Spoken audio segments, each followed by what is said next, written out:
welcome. You're watching the year-end special of Editor's Take on Moneycontrol. I'm Sakshi Batra, and with me is Gaurav Choudhury. He's the Deputy Executive Editor of Moneycontrol. Thanks a lot, Gaurav, for joining in, and season's greetings to you as well on the new year.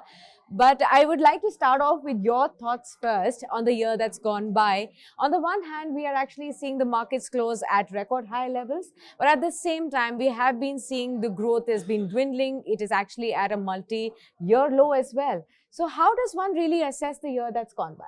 Hi Sakshi, season's greetings to you as well as our millions of viewers on Moneycontrol. Wish you all a very happy and prosperous 2020. Coming to the specific question on the state of the economy, well, if you look back at 2019, and if it's a rear view mirror you're looking at, 2019 started with a great deal of optimism.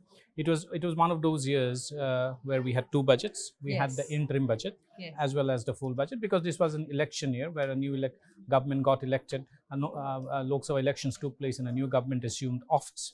The BJP rode to power again with a landslide victory. Yes. And we now have a new finance minister, India's first full-time lady finance minister, Nirmala Sitharaman.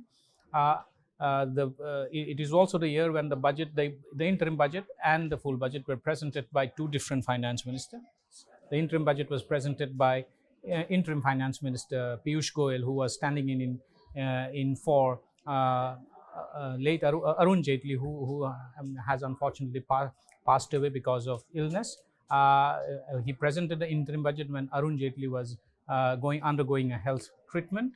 And in July, Nirmala Sitharaman, who assumed office as the full finance minister of the new government, presented the full budget. Yeah. In the interim budget, we saw the government come out with a cash transfer scheme for farmers, the Kisan. What is called the Kisan Samriddhi scheme. Yes. That was later expanded once the government assumed office to include all farmers.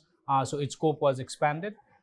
We also saw in this particular year a lot of fiscal policy changes that took place outside of the budget. Yeah. We saw, for instance, corporate income tax rate cut dramatically in one stroke by the finance minister in a press conference outside Delhi. And the occasion of that press conference was clearly not supposed to be it was not expected to be an announcement in corporate income tax rate cut. She was in Goa to attend the GST Council meeting, but just before the GST Council meeting was to commence, she convened a press conference and made this dramatic announcement of lowering corporate income tax by a very significant margin, making India comparable with the top Southeast Asian as well as European economies so far as the headline corporate income tax rate is concerned. So yes, there has been a lot of changes that the economy has witnessed. Also, this is also the year where we saw the economic GDP growth rate actually collapse to 4.5%. In fact, it's now crawling at 4.5%. In the data for which last quarter data for which is available now, latest for which is available, it's a 6-year low. That is something that has got the government and everybody worried. Indian economy, many believe, has fallen off a cliff.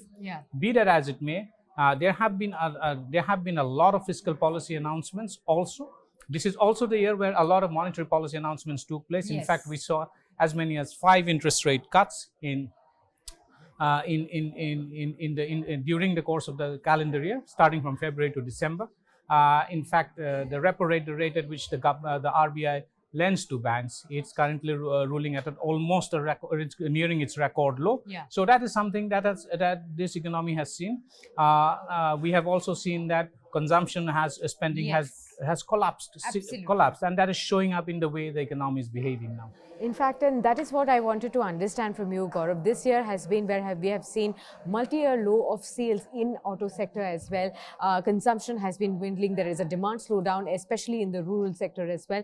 If you could just help us understand how has demand slowdown really affected the auto sector and the consumer durable sector, and how are things looking out right now? Will it be better in the year 2020? There is always hope that 2020 will usher in good times, but that is still a hope yet. There are some signs, but extremely scattered signs. It will be extremely naive to fit a pattern that we are on the verge of a sustained revival. Please remember one thing, that the edifice of the India growth story has always been consumption spending. And if people are not buying, that reflect in the way the broader economy is behaving. That Sure. seems to be happening. We have seen car sales remain in negative territory for 8 to 9 months on the trot at a stretch, and that is something that's Sure. reflective of what? That is reflective of people not spending and going out and buying cars. It could be also because people are earning less. It could also be because of very low, very poor and weak sentiments about people's expectations of future income. Please remember one thing, that when people go out and buy cars, the decision to buy a car is as much a decision of current income as it is a decision of expected future income, because Yes. people go out and buy cars, most of them on loans, and they should feel confident about their ability to finance a loan over a 5 to 7 year period. If people are not feeling confident, it means their sentiments or the expectations about future income is low, and that is affecting consumption. When consumption gets affected, we have seen an inventory piling up in companies, and that is showing up in corporate top line and bottom line, and also in the broader macroeconomic numbers. Right. I also wanted to ask you, you did mention about some of the key policy decisions that have been taken by the government to revive the growth and to put the economy back on track, including the Pradhan Mantri Kisan Samman Yojana, as well as the 100% FDI or foreign investment in single brand retail that was introduced. There was a capital infusion of 70,000 crore rupees into the public sector banks that have been reeling under a liquidity crunch, as well as a corporate tax cut just hike, how you mentioned as well. How have cumulatively all these measures and more taken by the government in the last second half of the year 2019 going to be really impactful on the economy or the sectors of the economy? So what the government has done is, we have to break it down into two parts. One is the budget, or the full budget that was presented in July, and Yeah. one after the budget. Sometime where government started taking fiscal policy action sometime around the last week of August. Sure.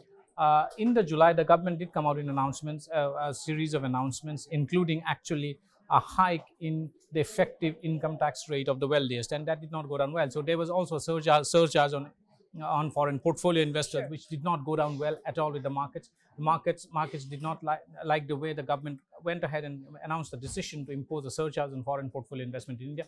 That is something that the government had to roll back in August. And the measures that followed after that, including a corporate income tax rate cut, and also a kind of a stressed asset fund for the beleaguered real estate sector, Yeah. is a reflection of the government's intent to walk the talk. So it's essentially what it means is that the government believes that the economy is not in a very healthy shape. Yeah. And it needs hand-holding, and that hand-holding will have to come from the government, if not anybody else. So it is the government that has to aid the recovery of the economy through fiscal policy action. Monetary policy action, as we have just discussed, has already taken place. There have been 5 interest rate cuts.